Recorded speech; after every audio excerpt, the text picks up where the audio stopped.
This is Ready, Set, Reiki, a podcast about Reiki and all energy work, from the curious beginner to the seasoned master teacher, welcoming all systems, all lineages, and all levels.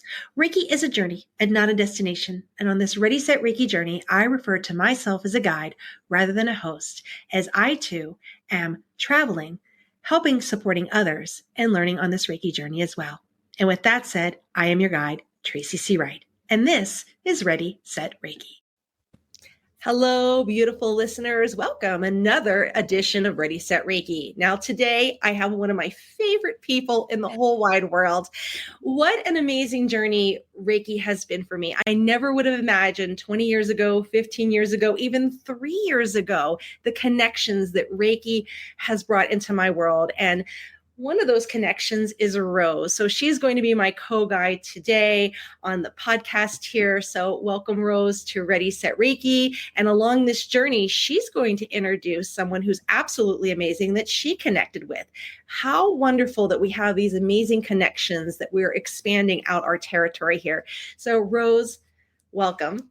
Oh, Tracy, thank you so much. I love being here with you, and the energy is always so vibrant and beautiful. So I just want to share quickly how I met Nicholas Pearson. I was at a Wisdom of Reiki conference at Omega, walking a labyrinth, and we just casually met and had a conversation. We connected. I actually talked about you right away, about your wonderful podcast and would he be on it, and he graciously accepted. And I also will have him on my podcast soon. So I just adore him, and he's just amazing. So let me talk a little bit about Nicholas.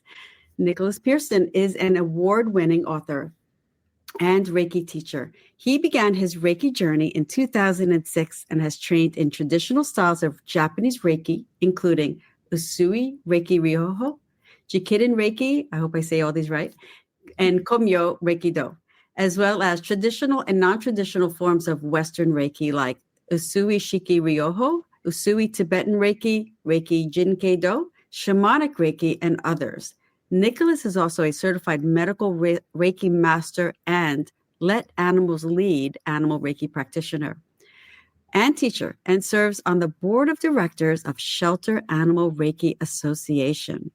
He formerly served as board member of the National Reiki in Healthcare Certification Initiative and is a member of the International Association of Reiki Professionals and Reiki Healing Association. His seminal Reiki book, Foundations of Reiki Ryoho, a manual of Shoden and Okuden, is available in English and Italian. I have the book, and I love this book. Nicholas offers online Reiki share each month. He has delivered keynote speeches at numerous conferences, including the Wisdom of Reiki Conference, Celebration of Reiki, and the Vermont Reiki Association's annual conference.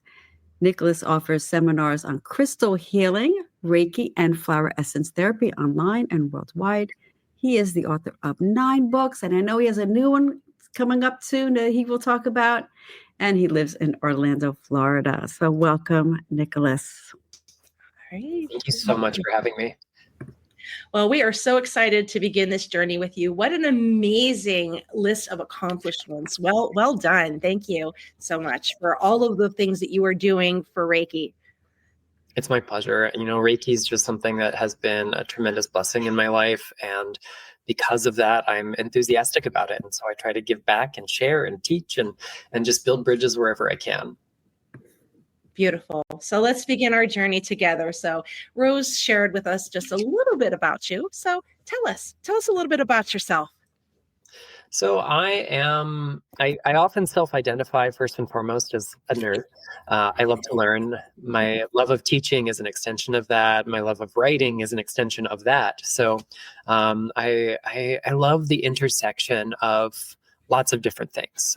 I love language and culture and history. I love science. I love nature. I love spirituality. And thankfully, I get to make that kind of my full-time focus. My exposure to Reiki began kind of distally to other things I was exploring, but it's been a really big impact in my life. Beautiful.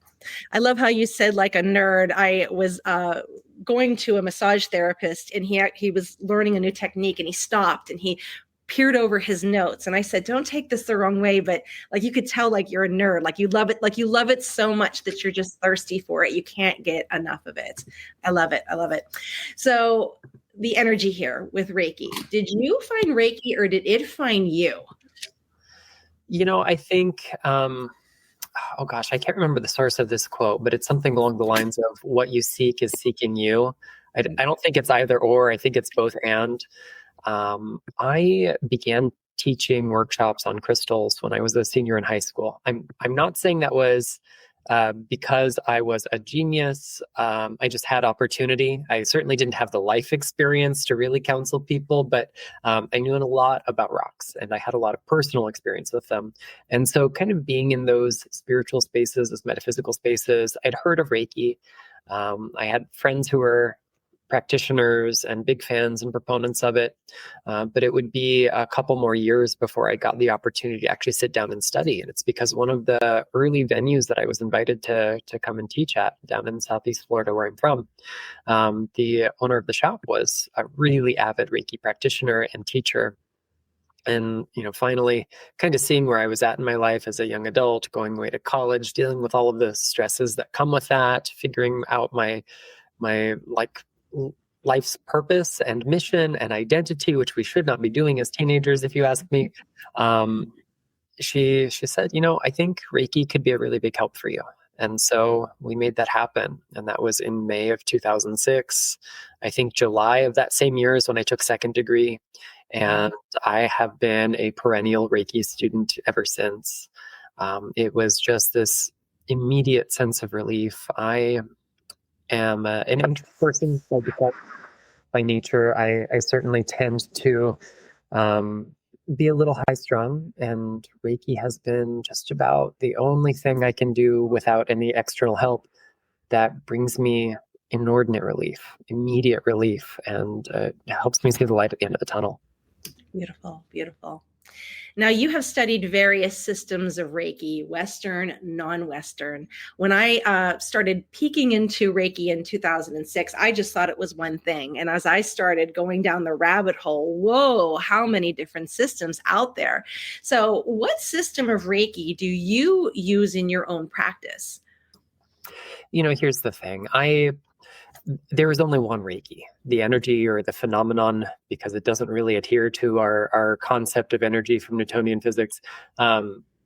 However we engage with it, Usui Mikao, the founder of the system, tells us that everything in the universe without exception possesses Reiki, and that his approach to working with it is an original one that comes to him in the 1920s. And we have lots of things that have branched off the family tree from there, but they're all branches connected to the same trunk, which has the same roots dug into the same soil. So I don't necessarily think of it as there is a system that I practice. What I do is informed by my perennial scholarship, my perennial practice. There are things that my very first teacher taught me in my certificate says Usui Tibetan Reiki Ryoho through the International Center for Reiki Training's lineage. And there are elements of my practice today that, almost 20 years later, remain virtually unchanged. There are also things I've learned from subsequent teachers that have worked their way in and become really integral parts of my practice. I think of Reiki as I envision it, as I practice it, as I hope to inspire in others, as being an eminently simple practice. And if we get too concerned with labels, then we're not doing the practice. That being said, I fancy myself a homemade scholar, as well as a practitioner. So the labels are useful. They help us identify where common elements are, where less common elements are. So, what I do is a respectful amalgamation, but since I don't necessarily only do one thing, it gives me a chance to kind of adapt and change and integrate new information as it comes up. Beautiful, beautiful. Now, if someone is questioning different systems of Reiki, some different systems out here use different symbols. For an example, like animal Reiki, they have the symbol of life. Kid Reiki, they have the symbol for Kid Reiki. So would you consider that a different system or still under the umbrella of One Reiki with that? I mean, Reiki, the energy, is described as being infinite. We can't, if we change the data set that is infinity, it is no longer infinity. We can't have infinity plus one. We can't have one half of infinity. There's no end to what Reiki is and where it can go.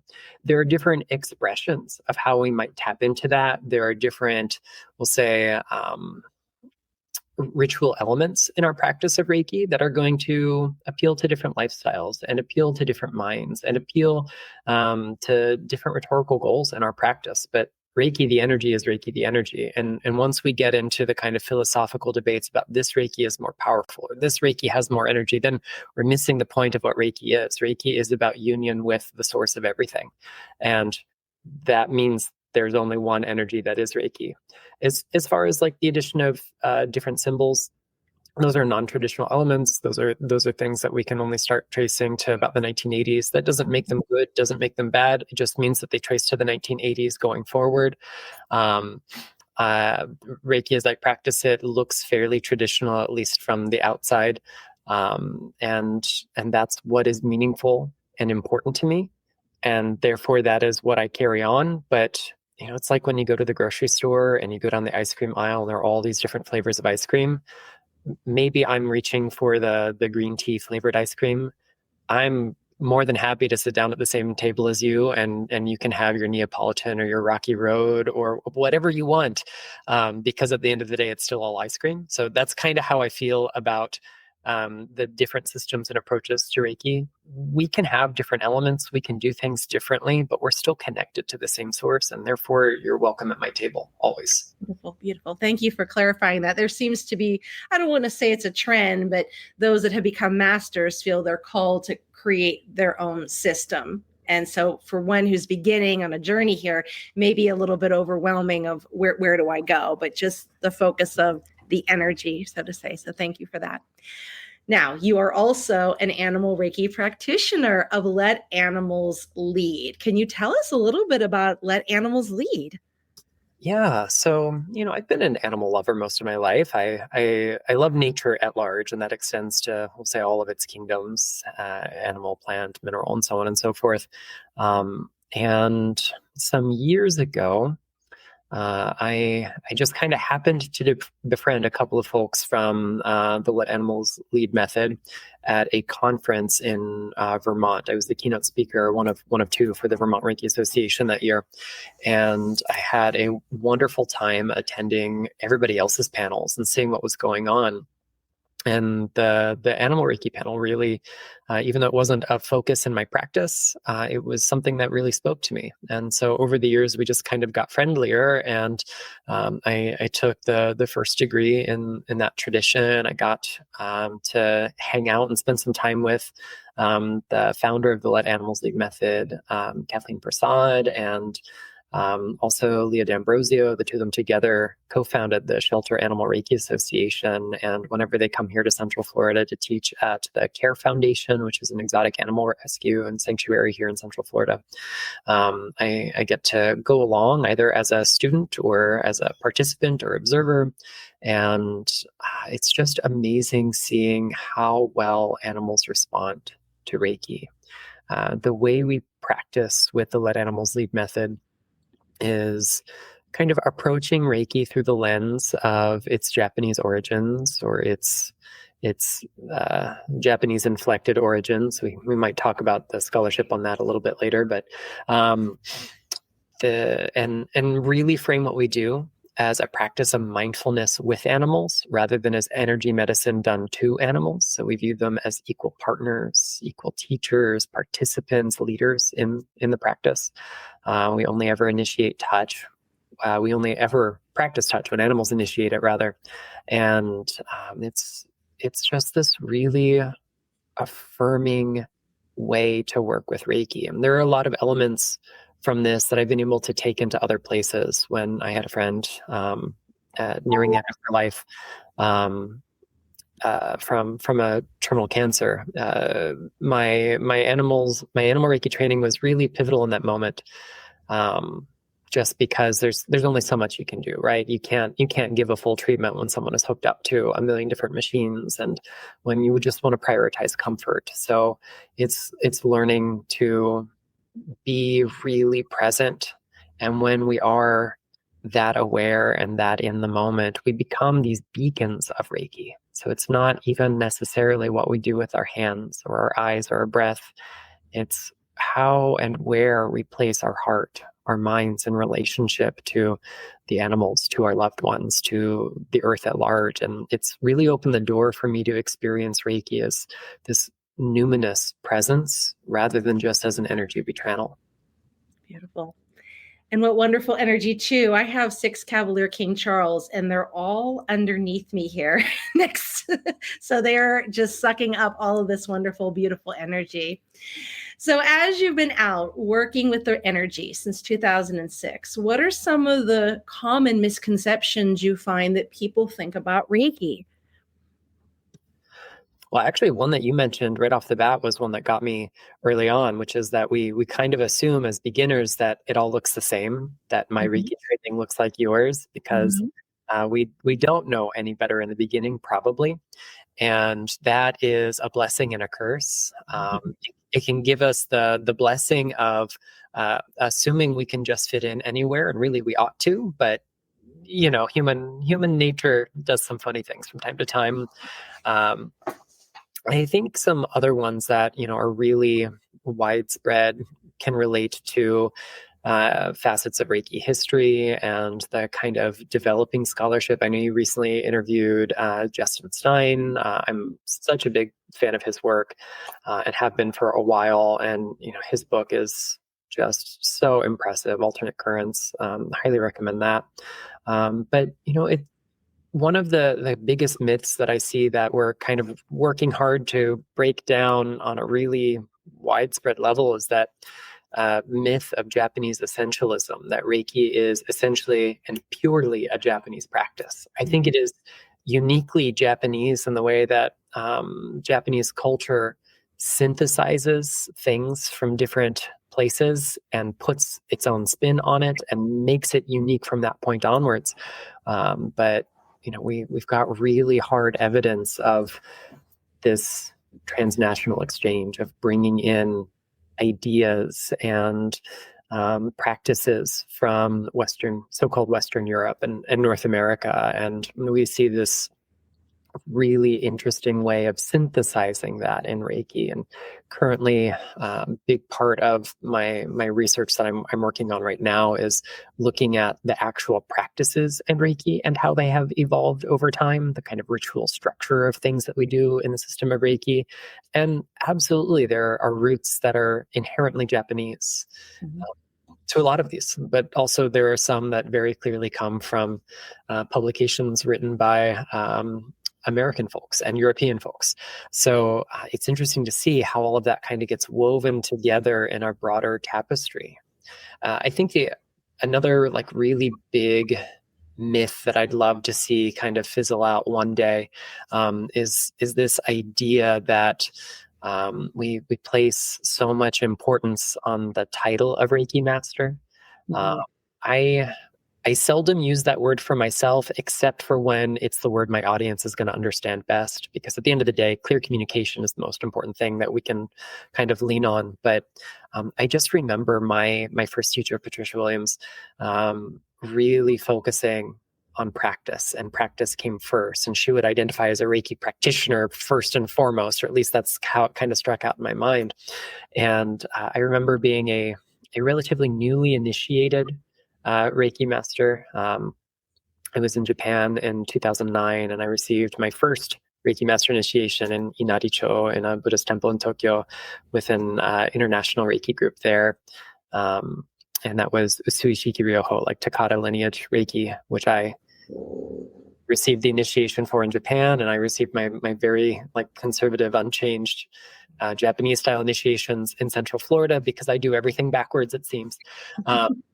But having received that training and that initiation, and then the following month doing the same thing with my teacher Patricia, and kind of going out into the world, and every time someone would say the word Reiki, my ears would kind of perk up, and I heard someone mention Reiki, and I turned to address him, and I said, "Oh, you're a Reiki practitioner too?" And he looked down at me and said, "No, I'm a Reiki master." And like without missing a beat, I said, "Well, I'm so sorry you don't practice anymore then." And all of a sudden, he figured out what he was saying, like what he was implying, and kind of the weight that had. When we enter the third degree, no matter how our lineage kind of breaks it up, I know sometimes we learn it over several parts, but when we enter the third degree, we are still students of the first degree. We are still students of the second degree. We are still practitioners first and foremost. Yamaguchi Chiyoko, she and her son co-founded the Jikiden Reiki Institute. Her teacher was Hayashi Sensei, whose teacher was Usui, the founder of Reiki. She used to say, if you are a Reiki teacher and you don't practice, then what are you teaching your students? So we really have to come at things from this practical perspective and really think about how we engage with the system as a whole, rather than just we attended a class, we got a certificate, we have a title, and that makes us more important. By lineage alone, by certification alone, we are not a more or less effective Reiki practitioner. It's only by practice alone. And that's such a big thing that I'd love to see go out there more. And, to that ends, if we look toward the language of origin for a lot of these terms. In Japan, the equivalent of master would be shihan, which, loosely translated, we could say means instructor. But if we really look at the elements of it, it connotes the expression good example. So when I call myself a Reiki Shihan, I'm not saying I'm a master of anything. I just say that I'm aiming to be a good example of what the practice is like. And that really is something that I carry with me. Beautiful. Thank you for sharing that. Yes, I want to just say quickly that I'm starting to move away from using that term as well, because I think I'm just a perpetual student. I'm here learning from you, from Tracy, from Justin, from everyone that I encounter, as well as my students, as well as my clients. Sometimes I even use the term more so Reiki mentor, because I tell my students, I'm always here for you. I'm not a master. I'm more of like, you can come to me whenever you need help, assistance, guidance. So I'm starting to use that more versus, and also teacher versus master, because we're never really truly masters. Mm-hmm. Yeah. I've been using energy coordinator. Yeah, I love that too. Or I use energy alchemist as well. So it depends on what modality. I mean, it's all energy work, right? So. Well, Nicholas, as you sit here today and looking back on your journey in Reiki, what has surprised you about the energy? I think the most surprising thing is that the less we do, the more happens. The more we get out of our own way, the more there is space for healing. The more surrendered we are, the more likely we are to experience the miraculous, the numinous, the mystical, the ineffable, and that there's no limit to that. Within reason, of course. If you undergo a horrific accident and you've lost an appendage, you don't say, "Oh, I'm just going to send Reiki to this situation and it's going to get better." Obviously, we use all of the tools in our toolbox to support us. But on that deep kind of soul level, Reiki is alchemical. It is a synthesis that is greater than the sum of its parts. And that includes us. We are part of that equation. And when we really give ourselves to the experience of Reiki, whether it's through hands-on healing, whether it's through meditation, whether it's through the recitation of the precepts, or any of the other practices that are in there, we recognize that we aren't so separate from Reiki, from the universe, from all other beings in it. And this sense of oneness, I think, is really the point of Reiki. Love that. Now, in your book, The Foundation of Reiki Rahiho, you write about the importance of the Reiki principles, how they should be central focus point to our practice. And why do you think that is? Why should we make this a focal point to bring those in? Well, I mean, first and foremost, because Usui says so. He made it a very clear part of his practice. And the precepts are such beautiful and simple expression of the spirituality that is Reiki, I often think of them as a roadmap. And they aren't the end goal, but they take us to the end goal. And I think all the different parts that fall under the Reiki umbrella can lead us to the same space, but the precepts do it so eloquently. The core of them, as we know them in English, there's so many different iterations of them, and I won't even call them all necessarily translations, because it's not just translating words from one language to another, it's translating cultural concepts as well. We see this in several of the versions that exist from Hawaii Takata and her 23 or more Reiki masters that she trained, that we do a little bit of substitution among some of the original to ones that kind of implant some new values in students. But I mentioned earlier, I'm a big old nerd and I love language. So I love engaging with the text in its original Japanese. And I find there's so much depth to some of these words and some of these expressions, even just looking at the semantics of it, looking at their origin and how they actually come from a very popular text that was published some years before Usui ever climbed the mountain, which itself was a kind of adaptation of the New Thought and Christian Science movement, and that there are other practices in Japan, other healing systems that use very similar poems to the Gokai, to the 5 precepts, but there's magic in them. And we see that, from top to bottom in the original version and Usui's own handwriting and his own brushmanship, if you will, his calligraphy. It opens with this double title, Shofuku no Hiho Manbyo no Ryaku, the secret art of inviting happiness, the spiritual medicine of all illness, or the wondrous medicine of all that ails us. Kyo dake wa ikaru na shinpai su na kancha shite gyo hagemi hito ni shinsetsu ni. Today only, refrain from anger, refrain from worry, practice gratitude or show appreciation, devote yourself to what you do. This one's a hard one to render succinctly, and be kind to people. And then he actually gives us instructions. He tells us what to do with this. He says, Asayu gasho shite, morning, evening, put our hands into gasho. Kokoro ni nenji, hold these in our heart, mind, and kuchi ni tsunayo, chant them out loud. And this is, just really sage advice.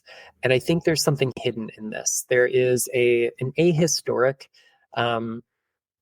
rendering of this that certainly isn't literally what Usui was saying, but I think the essence of it holds true. If instead of those first 2 words, asa, you, morning, evening, being 2 separate words, there's a compound word we can make in Japanese, chuoseiki, which means from the morning through the evening. In other words, don't just get up in the morning and say these things out loud, and before bed, say them out loud, but let your whole day be an expression of them. Live your whole life as if it were the ingasho. Live your whole life as if these words are in your heart. Let everything you say out loud be an approximation of these. And thinking of it in that way always reminds me of a quote from St. Francis that I butcher frequently, but it's something to the effect of go into the world and preach the gospel, but only if necessary use words. So go into the world and live the precepts, and only when necessary say them out loud. If you can manage that, you're doing pretty good. Beautiful. I know of all the different modalities and things I have studied, just that simplicity of bringing hands to heart, right? And just saying those precepts really helps me reset, recalibrate. And even if I have to pause in the middle of my day and just for today, and if I get to the end of my day and I realize, wow, I blew it, I worried today, I just send a prayer out that tomorrow I'm 1% better than I was today. So, yeah.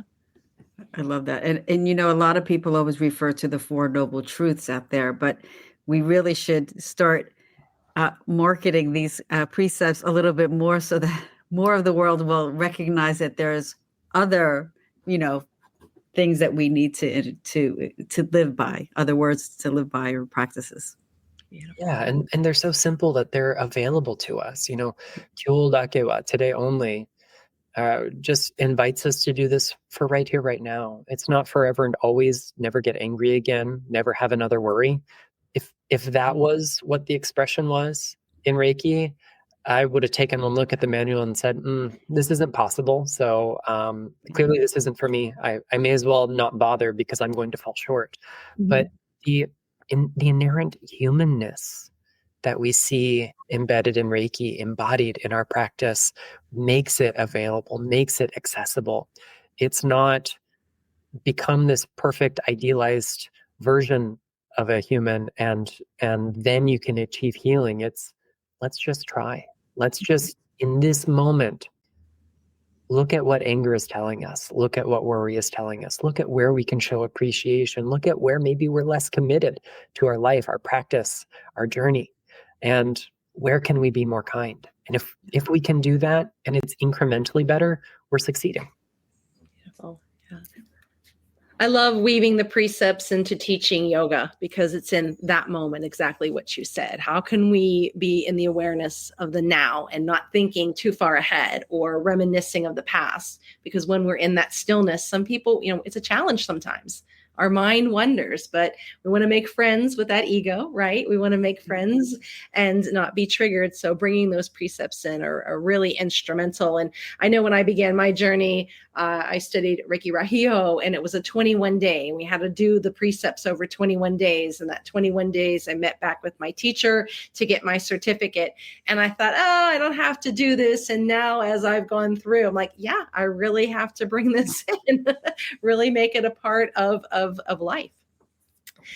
So as you are out here, as you've, interacted with so many individuals, what qualities do you look for in a Reiki practitioner? I look for someone who lives their practice, just plain and simple. What does Reiki mean to you? And do you show that with what you do? Not just in the treatment room, but in life in general. Do you aim for reducing your anger and your worry? Do you aim for kindness and devotion to your work? Do you show appreciation? In other words, are you living by the precepts? I look for someone who's also not aiming for dogma.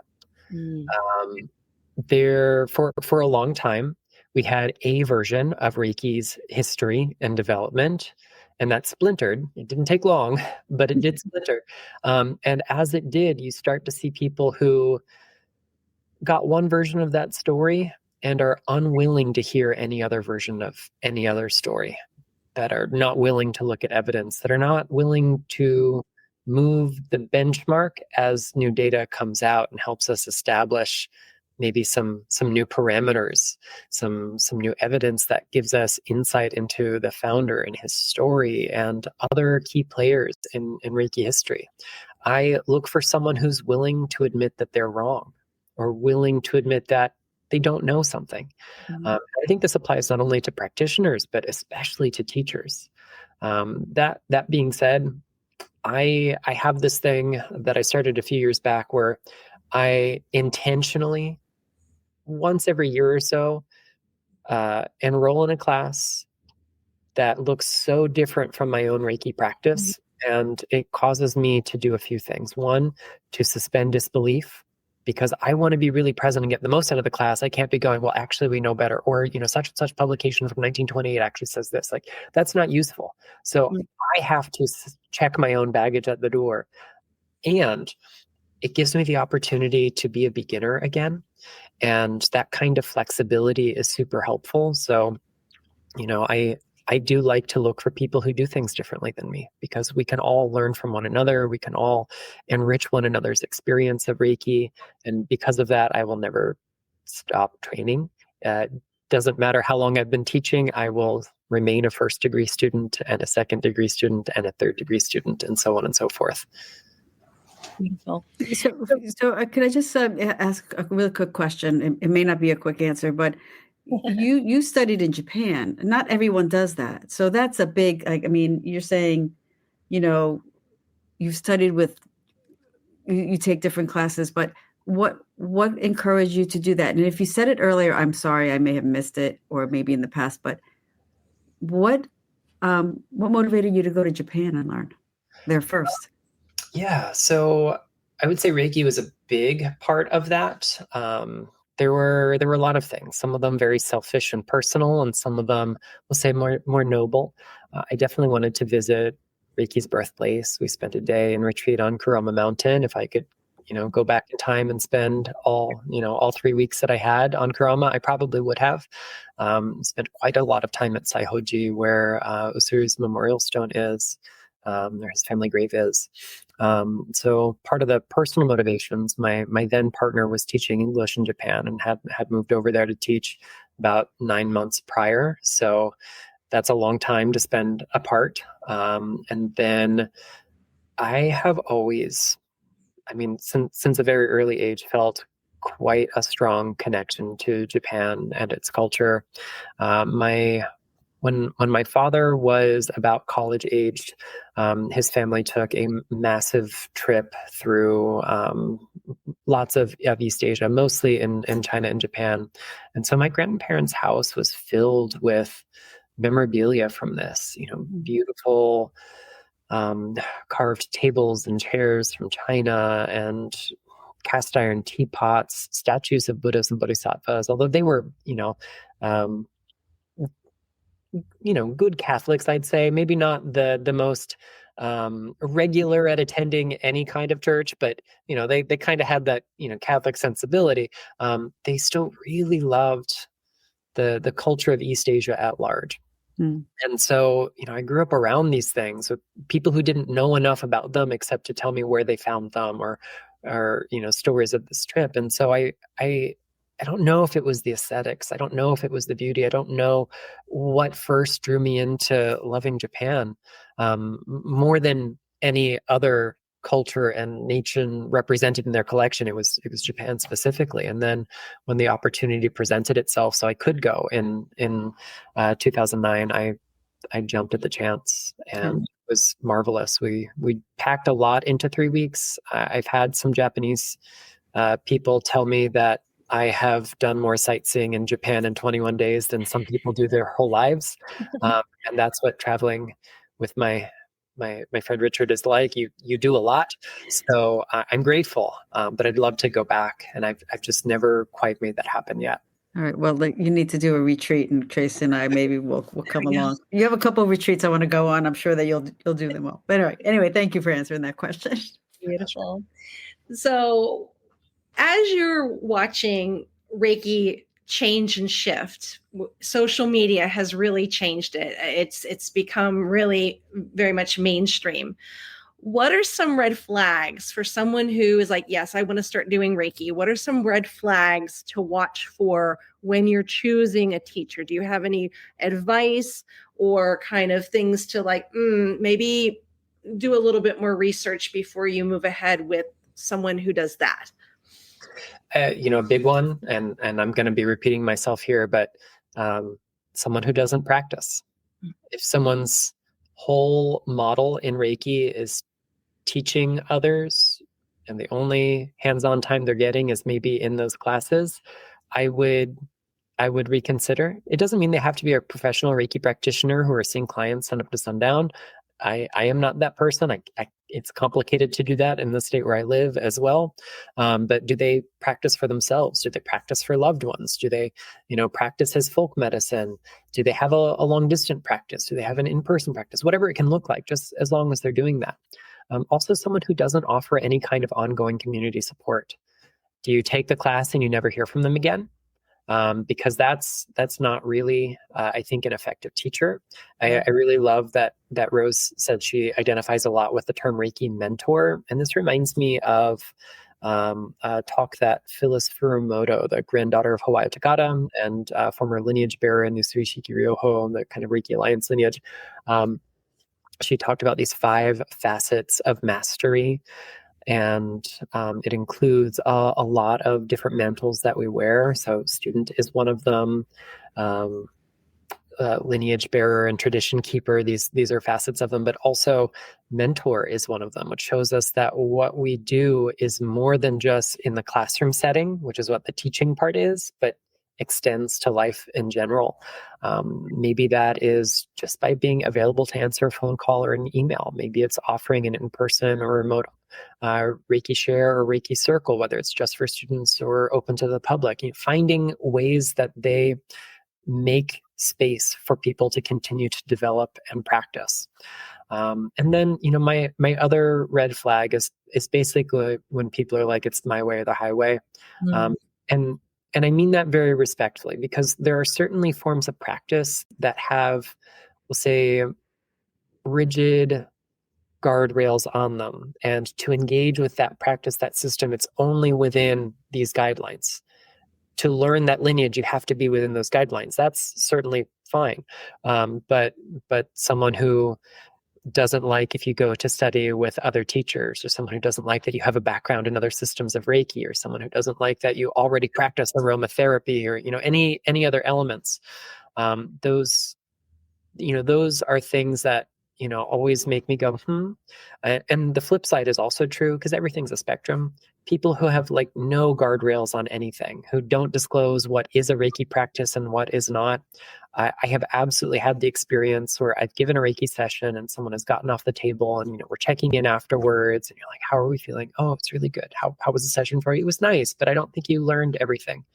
And I go, oh, that's interesting. Tell me why you think that. I'm like, well, my Reiki practitioner back home before I moved here, they always use the singing bowls and the essential oils and all this other stuff. And, it's just, you didn't have any of that. So you must not have gotten that in your training. So then we have to have the awkward conversation about where Reiki begins and ends, and how flexible and beautiful of a system it is to welcome in other things. So it's just being able to disclose where elements of practice come from. I'm not saying don't teach them or don't use them. By all means, use all the tools in your toolbox that are meaningful to you, but represent Reiki in an ethical and meaningful way. And that just means being transparent. Beautiful. And I like how you call it a spectrum, because when you really think about it, you have those that have just the simplicity, just of Reiki, then others that bring in the drums, right? And the aromas and all those things as well. So yeah, it's a nice wide spectrum there. So what books do you recommend? Oh, you can see behind me, I love books. You have a lot of books. What you see behind me, these are just my crystal books. And there are more that don't fit. So I C-section, right? Yeah. So my Reiki section is currently divided. Maybe 2/3 of it is in this room, and it takes up 4 shelves, and a third of it is in my second desk, which is our dining room table, because I'm writing a Reiki book right now. So every time I begin a new chapter, I'm pulling books back and forth to shuffle for the primary research I'm doing. So I have a lot of books, and it's really hard to give you a concise recommendation. I would say we'll do the shameless self-promotion first and just get it out of the way. If anyone wants a really solid kind of overview of Reiki, you can check out my book, Foundations of Reiki Ryoho. It's a manual of Shoden and Okuden. One little caveat.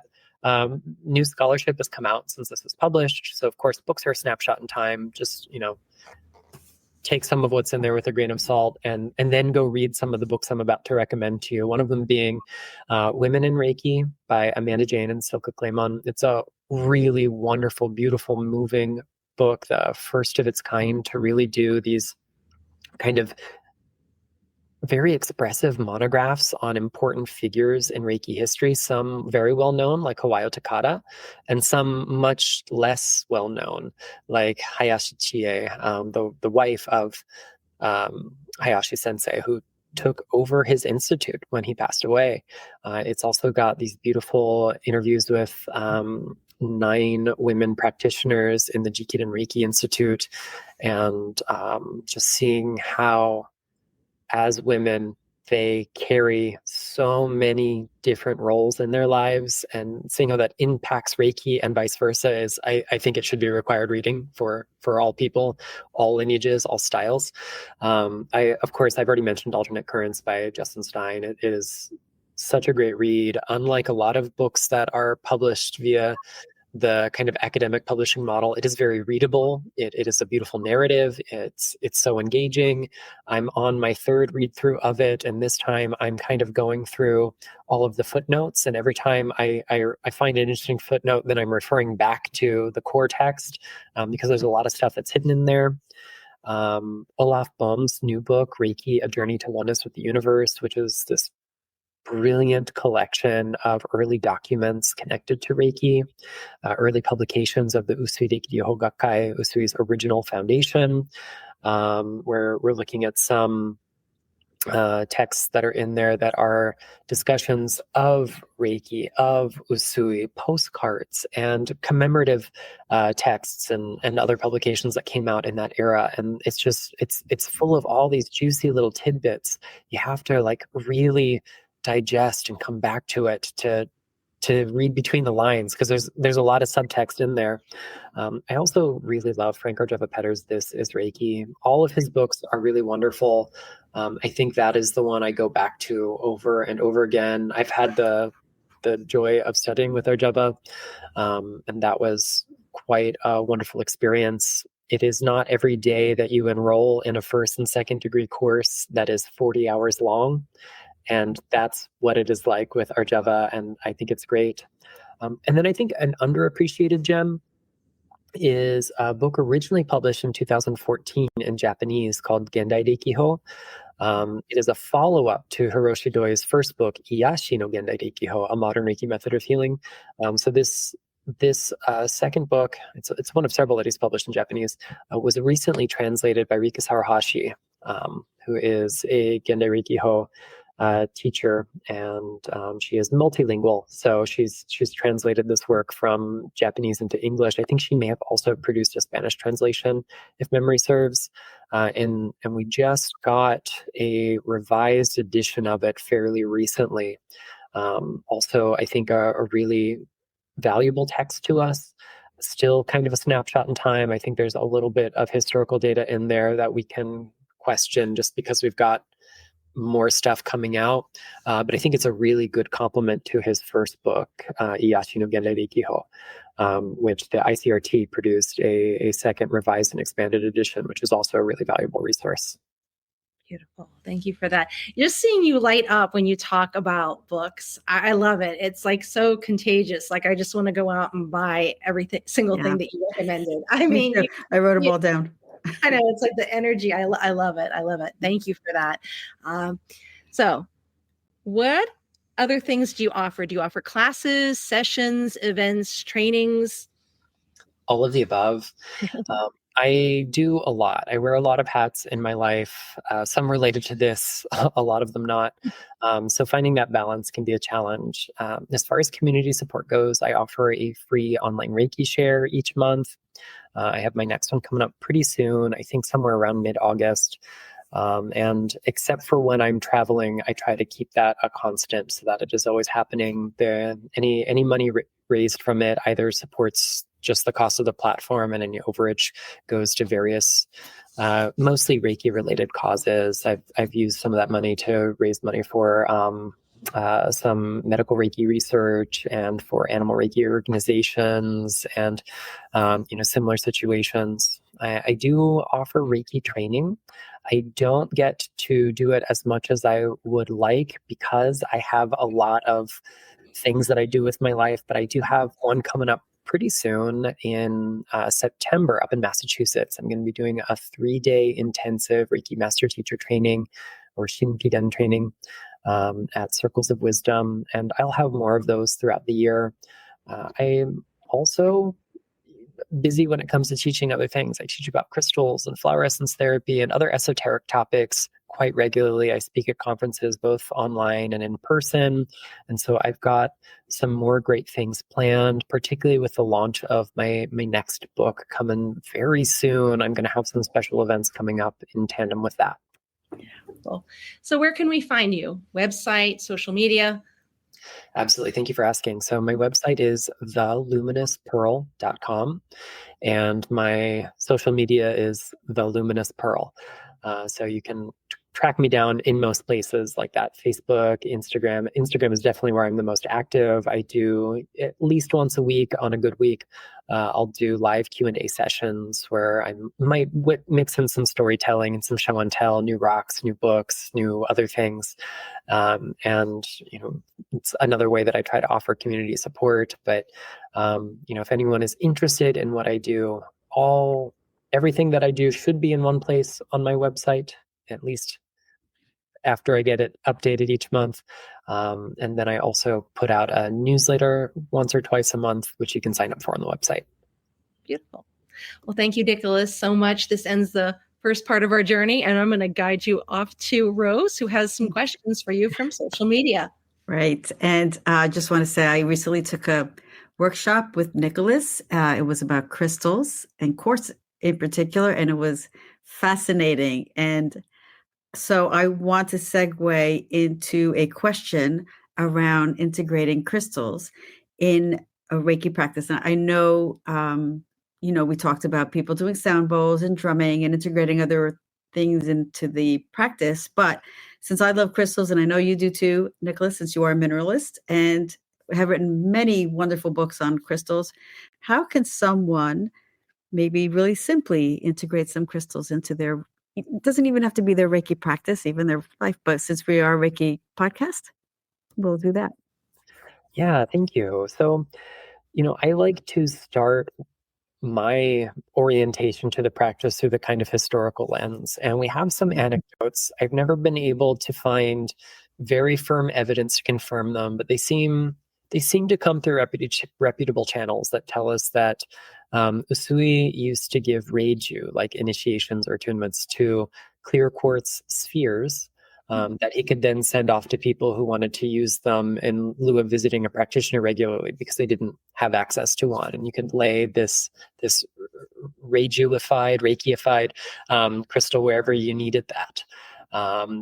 Hiroshi Doi also shares an anecdote of in Hayashi's research center. So before the Hayashi Reiki Institute, there was the Hayashi Reiki Kenkyu Sho, which was a research center that was still affiliated with the original organization founded by Usui. And one of the experimental things that he did was add quartz crystals.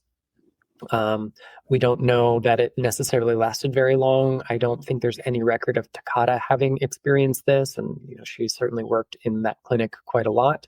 But it is an anecdote that Doi Sensei shares in his writing, and so I see that there is at least a limited precedent for it, and that gives me permission to want to experiment a little bit more.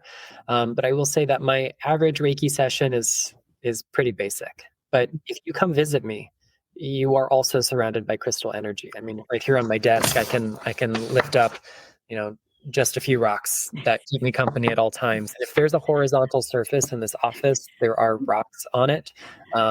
If I point over my shoulder to some of these bookshelves, they're filled with rocks. My kind of sacred spaces in here, my crystal storage is in here. There are rocks around my neck. So there are always crystals supporting me in the work that I do. So if you want a very easy and non-invasive way to invite crystal energy into your Reiki practice, add them to your environment. Wear them on your person. Find something that helps you stay in the flow. Again, referring back to source material, Usui tells us in this little question and answer booklet, originally published independently, but now part of the manual that his organization still publishes today. It's called the Kokai Denju Setsumesho, or the explanation of public teachings. He tells us everything in the universe, without exception, possesses Reiki. We can look at a newly translated work that Justin Stein edited, Reiki Taijinjutsu, or Reiki and the Benevolent Art of Healing, written by Tomita Kaiji in 1933. And he tells us that, Reiki is something originally taught by nature itself. And the original text actually has that in bold. So that implies it's not just one facet or element or aspect of nature, but all of nature resonates with Reiki. So that extends, of course, to the mineral kingdom. And it's not necessarily going to interfere with our Reiki practice. We can embrace whatever that's going to be, but just, again, being transparent. If we're inviting crystal healing by laying on of stones or making of grids or other things, just, let our clients know, let our students know these are additional tools. And that's all it takes. It's just as simple as, here's an additional tool that I like to use in my practice. Right. We don't have to go into long explanations about the philosophy of what makes a tradition a tradition. That's a big conversation we don't necessarily have to engage with. But you can have crystals in your space. You can make a grid in the room that you're in by putting crystals in the corners or around the walls or under the table. There's a lot of really clever ways we can let crystal energy be part of the backdrop, so it doesn't take away from our hands-on time and our really intimate and deeply spiritual practice of hands-on Reiki. Oh, I love that. Thank you. I know sometimes people find something tangible comforting, so I mean, I often talk about crystals because I am surrounded by crystals in my room that I practice, and people will start to ask. And when they do, I feel that Reiki has guided them to ask about a crystal so that they can maybe integrate it or incorporate it in their own personal healing practice. It's something they're like, oh, I can carry this. And when I rub this, I feel good and I don't have to worry, or something like that, like a worry stone. So, but thank you. So you do have an upcoming book called Reiki Rituals. And did you want to share something about that book? I would love to. Usually when I am writing a book, I try to keep it under wraps. And this book has been like seeping through the cracks at every opportunity. So now I'm just talking quite openly about it. I'm approaching the halfway point on this book. So I'm not entirely sure when it will come out, but the working title is Reiki Rituals, Healing and Transformation Through Embodied Practice. And it's probably the most fun I've had writing a book in a while. And I say that on the tail end of having had a lot of fun on what will be my next book to come out. So this is an intersection of a lot of different things. It's in some cases almost a sociology or an anthropological look at how our hands-on practices in Reiki differ among different traditions, but how they often stem from similar sources or the same source. It is an exploration of the cultural and historical and sometimes spiritual influences on the elements in our practice. And at the end of the day, all of that is well and good, but it needs to be practical to be useful. So it explores how, when we engage with these separate practices, we really elevate what we do as humans, but also as Reiki practitioners. So the idea behind a Reiki ritual is that it is a practice that occurs with frequency and or regularity. Those two things don't always mean the same thing. If I wash the sheets on my bed once a week, that is regular. If I wash them once a month, that is regular, but one is more frequent than the other, right? So we might have rituals that we engage with frequently and others that are regular but less frequent. But the goal of it is they happen at this kind of recurring interval, whether that's once a day, once a week, once a class, whatever it might be. And they are thresholds that we cross into the numinous. When we experience ritual for the sake of ritual, not as a means to some other ends, but as an ends unto itself, we have an opportunity to mark sacred points in time and space. We transcend ordinary consciousness and step into non-ordinary consciousness, the ritual consciousness, the kind of, we'll say, super consciousness that we often experience in those really transcendent moments in our practice. And the ritual elements of our practice are also framework to develop this almost like shortcut to achieving that altered state of being. So some of them are really simple. We don't think of it as a ritual, but the gesture of gasho, when we practice it as an ends unto itself and really embrace the depth, the symbolism, the tradition that comes with it, it becomes so magical. Maybe hands-on healing becomes a ritual for us, and the simple act of laying the hands and surrendering can change our lives. Of course, there are some shall we say, more obvious rituals in Reiki, like the ritual of initiation called Reiju in Japanese, we might call it, in attunement, empowerment, ignition, or whatever it is in our varying traditions. This is a pretty obvious ritual, but reciting the 5 precepts is a ritual. The meditative practices called Hatsude Ho, the methods for cultivating Reiki energy, they become a ritual. In non-traditional forms of Reiki, we also have some pretty interesting rituals that have emerged. Things like creating sacred space is something that I still do, that I learned in my first Reiki training with my teacher Patricia, where we might use the symbols or another tool to kind of clear and cleanse and bless and elevate the space that we practice in.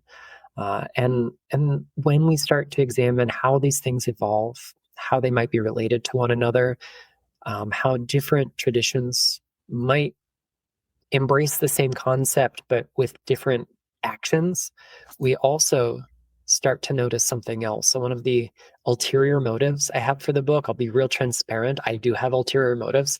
Ultimately, it is to recognize that we have a lot more in common than we thought we did when it comes to interlineage conversations.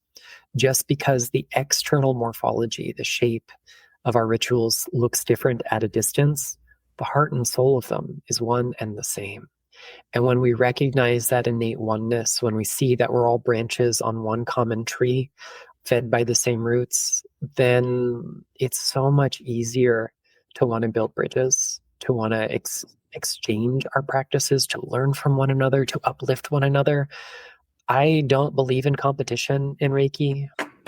I celebrate cooperation and collaboration. And a big part of my platform in Reiki, I term interlineage outreach, because I don't owe allegiance to only one school. There's not only one way I do things.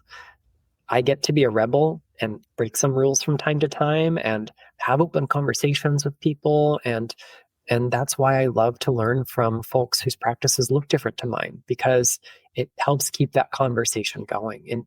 And even when I might disagree with the semantics of something, I can appreciate that Reiki is still guiding this process. And one of the most inspiring things about doing the research for this book is over and over again, I find examples of elements, ritual elements in the big, Reiki umbrella, that evolved independently in different parts of the world in different timeframes. There's no way these folks could have shared their practices with one another, and yet they rely on similar symbolism, or the ritual actions are almost identical, or just so many things pop up. And I really enjoy seeing the commonality, and it's almost as if maybe the intelligence of Reiki is a real thing, because that's what's guiding all of this in the first place. Wow, that's beautiful. Oh my gosh. And you do light up when you talk about this. And I just want to thank you for being the person who's doing all this work, because it takes a special person, someone with your passion and your motivation and just your talent to bring all this information together and share it with the world. So thank you, Nicholas. I think this is a good time to hand it back over to Tracy.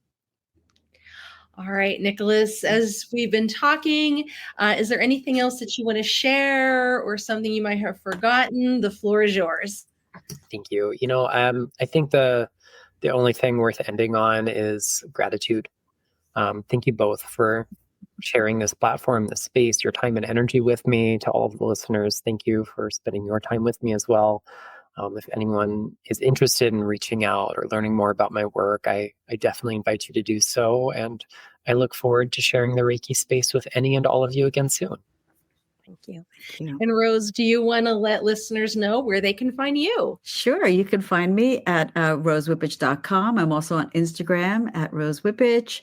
And my podcast, Chat Off the Mat. And I know Nicholas will be coming onto my podcast in the next several months to talk about his next book, The Witching Stones, which I'm really excited to read soon. And we'll talk more about crystal energy in that podcast. So thank you. Thanks for having me, Tracy. I always love being here with you. And thank you both for taking this journey with me so much. I appreciate it. All right, my wonderful listeners, if you would like your question featured on Ready, Set, Reiki, reach out, www.readysetreiki.com, or check me out on social media. I'm Tracy Seawright, and this has been Ready, Set,